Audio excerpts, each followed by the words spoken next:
Hello, నమస్తే. Welcome to Yagnadeepika episode 21. అలా కుటుంబం అంతా కలిసి త్రినేత్రను ఒప్పించేసరికి త్రినేత్ర ఒప్పుకొని మరుసటి రోజే తన ప్లాన్లో దిగుతాడు. జగదీశ్వర్ను ప్లాన్ ప్రకారమే బయటకు పని మీద తీసుకొని వెళతాడు. ఇక ఆ రెండవ రోజు ఉదయం అందరూ కలిసి కాఫీ తాగుతున్న సమయంలో తన ప్లాన్ను వ్యక్తపరుస్తాడు త్రినేత్ర. పూర్తిగా చెప్పి వివరించిన తర్వాత అందరూ త్రినేత్ర చెప్పినట్లు నడుచుకోవటానికి సిద్ధమవుతారు. యజ్ఞ తనకున్న ముఖ్యమైన డీల్స్ని పూర్తి చేసి వచ్చి ఆఫీస్ డీటెయిల్స్ జగదీశ్వర్కి చెప్పి, అమ్మా, మరి మేమిప్పుడు బయలుదేరాలి అని అడుగుతాడు యజ్ఞ. 1 గంట సేపు మాత్రమే ఉంది. ఇదిగో మీ ఇద్దరి లగేజీలు కూడా సర్దాను. ఇక దేవుడికి దండం పెట్టుకొని బయలుదేరటమే అని అంటుంది సుభద్ర. 1కి 10 సార్లు త్రినేత్ర యజ్ఞకు ధనుర్వికి అక్కడ ఏం చెయ్యాలి, ఎలా ఉండాలి, ఏం చెప్పాలి అంటూ జాగ్రత్తలు చెబుతూ ఉన్నాడు. బామ్మ, జేజీ, అమ్మ, నాన్న, త్రినేత్ర అంకుల్ అందరూ ఎవరు చెప్పాల్సిన జాగ్రత్తలు వాళ్ళు చెబుతూనే ఉన్నారు. మాటల్లోనే గంట గడిచిపోయింది. అంతలో సార్, మీ బండి రెడీ అని అనగానే అందరూ లేచి యజ్ఞ ధనుర్వి చేత దేవుడికి నమస్కారం చేయించి నుదుట కుంకుమ పెట్టి అక్షంతలు వేసి ఆశీర్వదించి బయటకు నడిచారు. తమ కోసం సిద్ధంగా ఉన్న ఆ బండి అంటే యజ్ఞకు చాలా ఇష్టం. అది జగదీశ్వర్ నుండి వచ్చిన కానుక. జగదీశ్వర్ దగ్గరుండి మరీ లకారాలు పెట్టించి మరీ చేయించాడు ఆ బండి. చూడటానికి వాడటానికి చాలా గొప్పగానే ఉంటుంది. దాని వేగం, అది నడిచే తీరు, ఎత్తుపల్లాల సైతం అది అధిగమించగలదు. జీపు మోడల్లా ఉంటుంది. చూడటానికి నల్లగా ఉంటుంది. అది యజ్ఞకు నచ్చేలా తయారు చేయించి పెట్టాడు జగదీశ్వర్. యజ్ఞకు చదువు పూర్తయి ఇంటికి తిరిగి వచ్చిన రోజే దాన్ని గిఫ్ట్గా ఇచ్చి ఉన్నాడు జగదీశ్వర్. అలా దాన్ని తనకు నచ్చినట్టుగా తయారు చేయించి తండ్రి నుండి తీసుకున్న ప్రేమ కానుక అది. అందువల్ల అదంటే తనకు మరీ మరీ ఇష్టం. ఇక యజ్ఞ ధనుర్వి ఎక్కడానికన్నట్టు ఆ బండి దగ్గరగా వెళుతూ ఉన్నారు. అప్పుడే లోపలికొచ్చారు దేవ్, వరుణ్ కుటుంబాలతో సహా.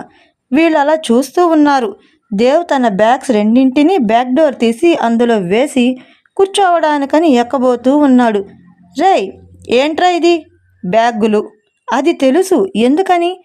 ఎందుకేంటి, నేను వస్తున్నానుగా అని అంటాడు దేవ్. అవును సార్, నేను కూడా అంటూ తను తెచ్చిన 3 బ్యాగులను లోపల తోసేశాడు వరుణ్. ఏం జరుగుతుందిరా అసలు అని అడుగుతాడు యజ్ఞ. ఎక్కడికి వెళ్ళినా చిన్నప్పటి నుండి ముగ్గురం వెళ్ళే వాళ్ళంగా, ఇప్పుడు నన్ను ఎలా వదిలేసి వెళ్తావురా? దేవ్, మేము టూర్లు పిక్నిక్లు వెళ్ళట్లేదు నిన్ను వదిలేసి పోవడానికి. అంటే సరదాలోనేనా? సమస్యలో నేను కనపడనా? నాకదంతా తెలియదు. నేను మీతో వస్తున్నానంతే. చూడు దేవ్, నీకు ఈ మధ్యే పెళ్ళయింది. తనని వదిలి ఎలా వస్తావు? హలో సార్, అంత లేదు.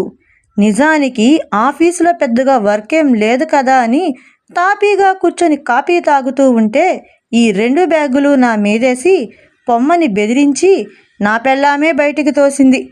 తను పొమ్మంటేనే. పోనీ తను పొమ్మంటే నువ్వు అర్థమయ్యేలా చెప్పొచ్చుగా. చెప్పాను, వినిపించుకుంటేగా. ఇదిగో, ఈ వరుణ్ గారి భార్య నా భార్య అంటే వదిన ఆడబడుచులిద్దరూ మాట్లాడుకొని మమ్మల్ని ఇలా గెంటేశారు అని అన్నాడు దేవ్. అయ్యయ్యో, గెంటలేదు సార్. యజ్ఞగారికి సమస్య వస్తే మీరెలా ఊరుకుంటారు అంటూ మాకు ఈ బ్యాగులు ఇచ్చి పంపారంతే. మాకు కరెక్టే అనిపించింది.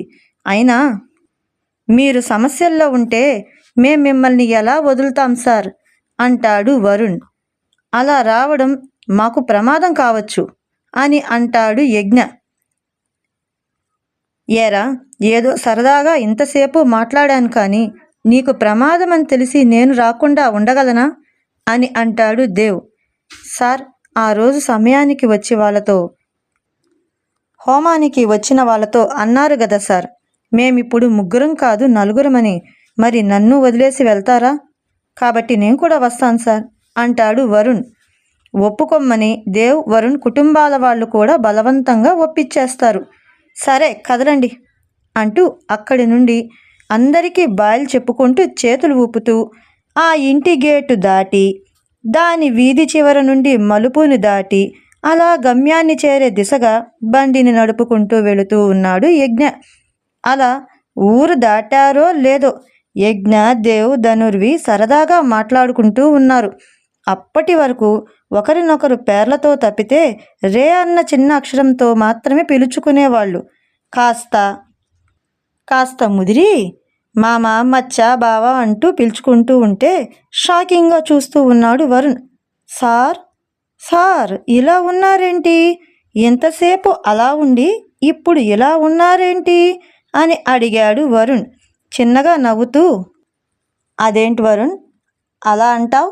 మేమెప్పుడు ఇలా కాస్త సరదాగా ఉంటాం, అది లిమిట్స్లో ఉంటాం.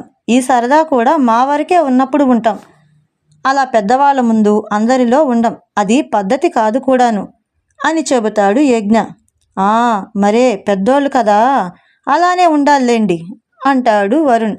నీకు విషయం తెలుసా? మా ముగ్గురి ఫాదర్స్ కూడా ఏం తక్కువ కాదు. మేము చాలాసార్లు గమనించాం, వాళ్ళు మాలాగానే ఉంటారు, హద్దులు దాటి ప్రవర్తించరు. వాళ్ళు కూడా మా ముందు డీసెంట్గా ఉంటారు, మేం లేనప్పుడు కాస్త సరదాగా ఉంటారు అని అంటాడు దేవ్. అవును బావగారు, పిల్లల ముందు పద్ధతిగానే ఉండాలే అంటాడు వరుణ్. అబ్బా బావగారు, మసాలా గారు, ఉద్దిగారే వద్దు, జస్ట్ బావాని పిలు సరేనా అంటాడు దేవ్.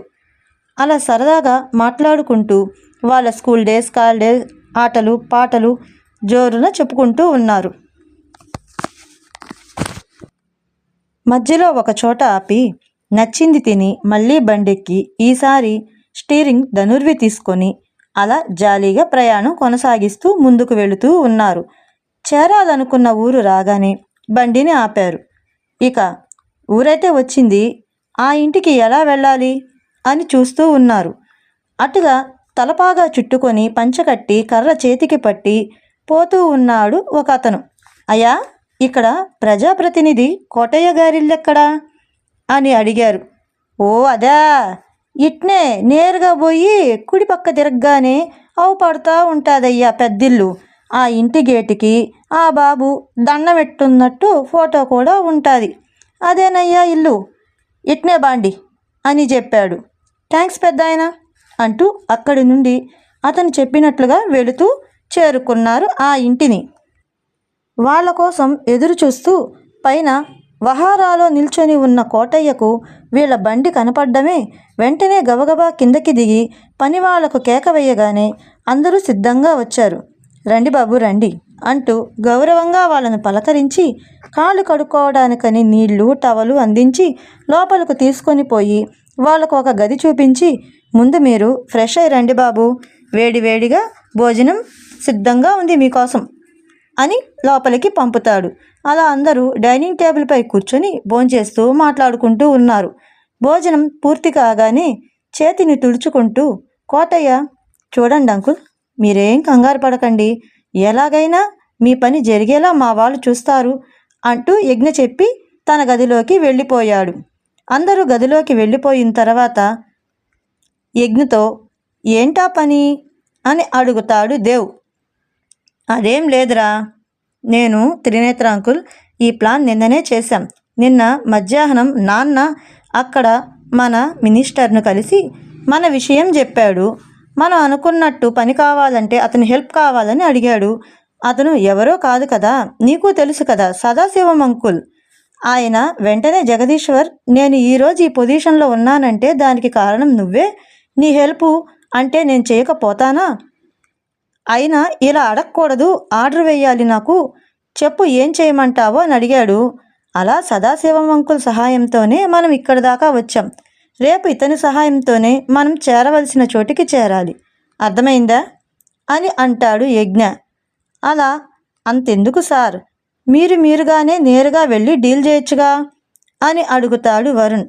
అలా కుదరదు వరుణ్, సమస్య ఏదైనా ఏ విధంగానైనా కూడా మారచ్చు, కాబట్టి ఇలానే వెళ్ళి సమస్య ఏంటో తెలుసుకునే ప్రయత్నం చేయాలి అని వివరిస్తాడు యజ్ఞ. అప్పటికే అలిసిపోయి పొద్దుపోవడంతో అంతా నిద్రకు ఉపక్రమిస్తారు.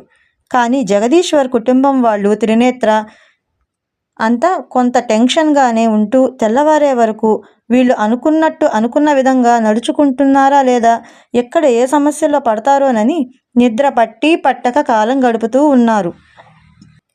అలా అనుకున్నట్టే మరుసటి రోజు ఉదయానికల్లా అందరూ ప్రయాణానికి సిద్ధమయ్యారు. మనవాళ్ళ బండిలో మనవాళ్ళు, కోటయ్య బండిలో కోటయ్య, అతని అనుచరులు బయలుదేరారు. ముందుగా కోటయ్య బండి, దాని వెనుక యజ్ఞబండి. ఓకే ఫ్రెండ్స్, అలా మొదలైన వాళ్ళ ప్రయాణం ఎక్కడికి చేరనుంది, సమస్య ఏంటని ఎలా తెలియనుంది తెలుసుకోవాలనుకుంటే ఫాలో మై ఛానల్.